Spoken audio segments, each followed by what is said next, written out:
Well, welcome to a presentation of Hardanger Embroidery.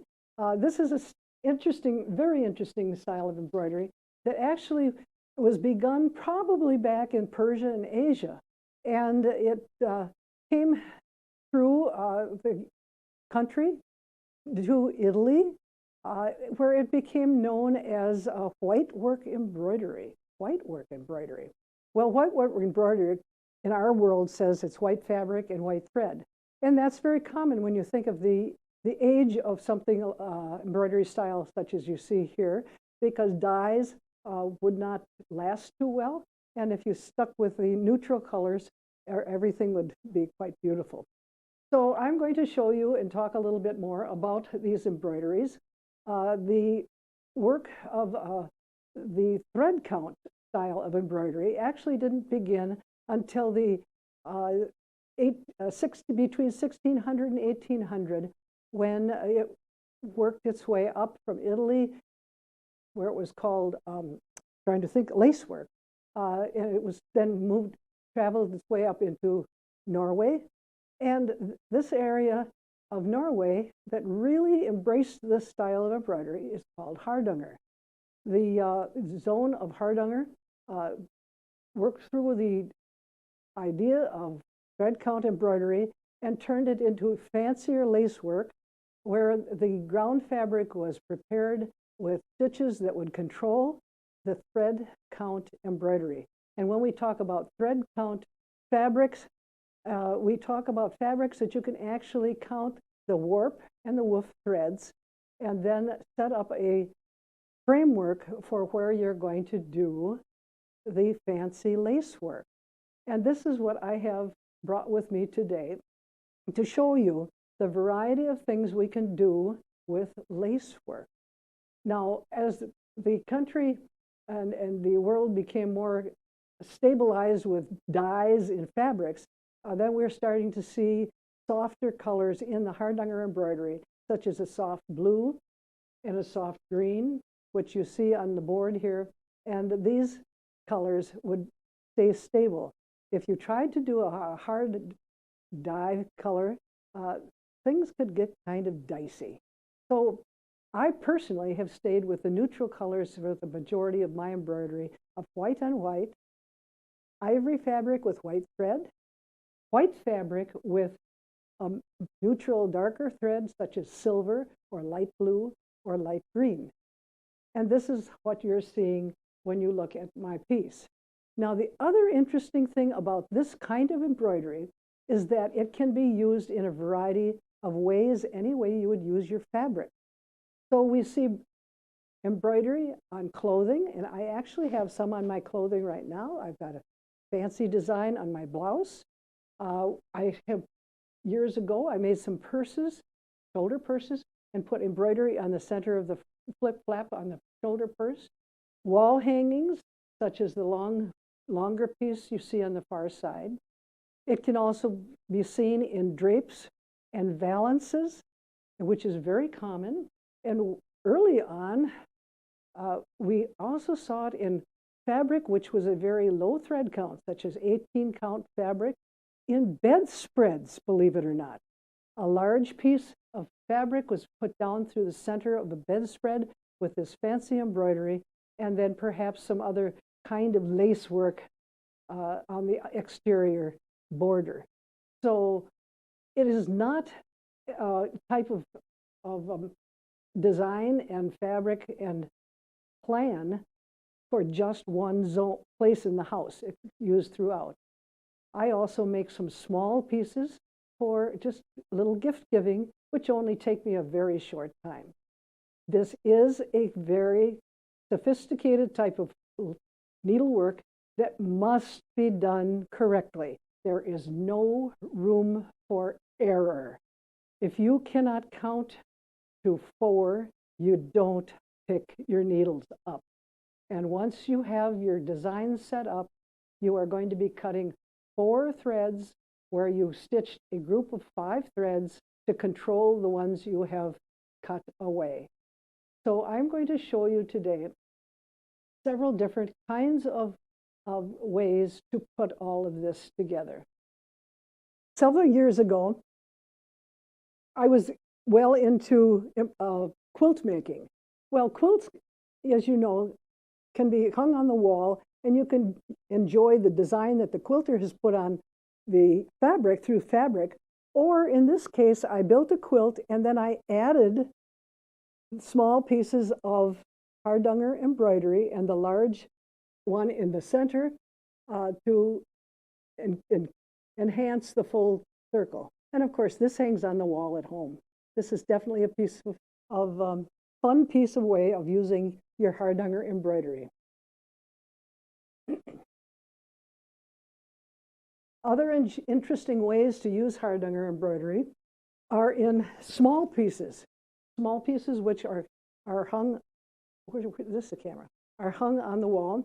And these are little pieces, whoops, let's get them this way, with a little tag of thread on top, so they can be hung and enjoyed in a very small space. If it's a smaller area you want, but something puffy and fluffy, I turn it into a small pillow or pillows for your sofa.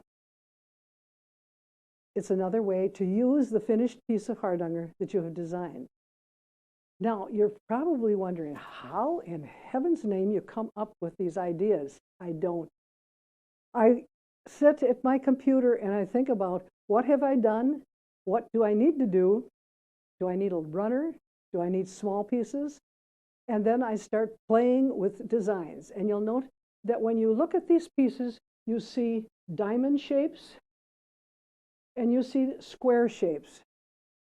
And most of our work is combining these ideas, the large diamonds, the small squares, and rearranging them in such a way that makes it interesting. I have several here that I will show you slowly, and you will get a feeling for what I'm talking about. Here is a piece that is round. This round piece has the big square in the center, but then it is open work surrounding it to enhance what you're seeing. It gives that impact of, whoa, focus in. I have to think like an artist when I design. What is going to be the focus piece of my design? We have several types of flowers that we use, and the flowers and the borders can all be quite different. And now you'll notice this is a very open, lacy looking border. It has all been opened with what we call our lace work. And the center has a focus of a large flower. And this flower happens to have curled petals. I have a story about flowers I will tell you shortly. This is a more of a neutral shaped piece. And it is, oops, I got to tip it sideways. As you can see, it has the squares in the corner. And they're just all pulled together with linear pattern. Nothing is large enough to put a flower in it. Most of my pieces have a flower of some sort, and there are several different kinds of flowers that we use. A flower can have a bubble type petal on it. It can have sharp pointed petals. It can have petals that have a stepped zone through them. It can be a very traditional flower, such as this. And these, by the way, are silver on white. These petals are very straightforward, smooth points. The interesting thing that I have discovered over the years, that the Norwegians use a lot of design in their sweaters and other garments. And they have what many people say, a star. Those aren't stars, it's just a large flower. It's exactly what we're using here in the Hardanger. It's a straight, smooth straight point petal, and that's what you see in the garments as well. This petal happens to have a curled, hold it sideways, has a curled petal. It comes out like a point, but then it curls around. So it changes the focus of what you see. Now, another style of weaving that I have used for many years is taking the same open work bar work that you've always been using, and you split the bars in 2 threads on this side and 2 threads that side, and you weave the 2 together from half of this bar and half of that bar, and as you work around, you get a completely different look. It is still set up exactly the same way with the straight bars, but I'm splitting half a bar with half a bar and pulling it together. The interior of this particular one looks quite different. It looks not quite as open. And what's happened here is I have stitched it in such a way that I have 3 bars, 1, 2, 3, lined up side by side, and then shifting. And to do that, we have to think mathematics, folks. Every other setup for cutting is used, every other setup. And that leaves you with 12 threads, and those 12 threads are going to be woven into 3 bars. But there's a trick to keep them straight. And I have seen people put on the web or online, oh, you have to see this wonderful group of bars that I've done. And one will be leaning toward another. Why? They don't know how to stitch that so it won't lean. We put a little extra catch stitch as we go from bar to bar, just in the thread, and nobody can see it, and that keeps them from leaning. So these are straight bars side by side with nobody leaning into the other one. Sometimes I will actually make interesting little side items that look like little critters. This looks like little bugs. Little bugs are flying on that piece. Another item which most of us in the embroidery world will make are bookmarks. We make bookmarks until we can't see straight. We make bookmarks for everybody to enjoy. And I'll see if I can turn this so it's the right side out. I have taught my students many years how to stitch so it looks clean on the back. One day I walked into a home that had been cleaned, and their living room was beautiful, and all of the hardanger that was laid on the tables was upside down. She had done such beautiful work that the cleaning lady didn't know the right side from the wrong side. It's kind of fun to see something like this. Another piece that has open work, a mix of open work, the split bars on the outside, split bars on the medallions. We try to make everything a little different. Large pieces, small pieces. When I talk about large pieces, I'm saying about 12 by maybe 22, 25 inches. So it's a nice runner, but it's not huge, if you follow my drift. Although I have made some very large pieces. Don't say she's never done it. I have some really big stuff at home. Early on,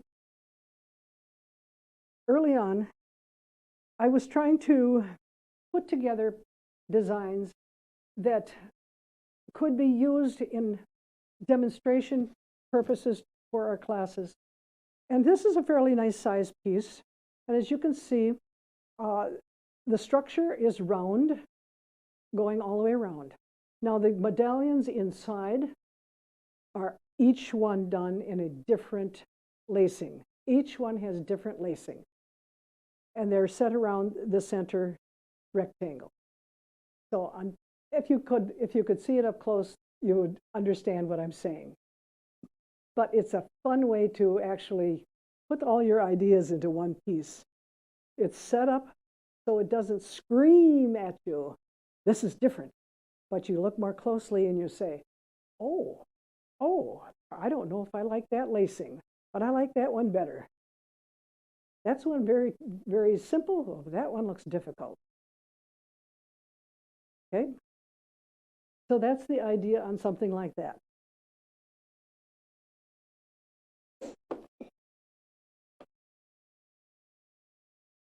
The larger pieces that I've done are often done with a open area in the center, so they can be used on a side table with something sitting on them, and they're not being smashed into the design and destroying the piece. Everything we're doing is washable. Washable. You wash this by hand in the sink. You wring it out with a towel around it, and if it's got a lot of thread in it, you can actually put this in your washing machine and spin it out on the spin cycle, because that's called centrifugal force, and it will pull a lot of water out of it. But then you pull it, open it up nice carefully, lay it out overnight to dry. It does take time to dry. I do not dry them in a dryer. I do not hang them on the line. I lay them on a flat surface to dry. We use a variety, as I say, a variety of lace work, which impacts how open things look. The more fancy stuff you put in the lace work, the softer it becomes. It blends more. This happens to have basic bar weaving, and the smaller units have picots, which are just a knot on either side of the bar. But that's what I encourage. Make it interesting. Make it interesting. This one is a bit simpler in that it's a lot open on the inside, but it's interesting following around the border. All very traditional flowers, traditional bars, but we use eyelet. Now an eyelet gives like a pinhole black spot in the design, and that makes it, oh, that's kind of cool. I like that.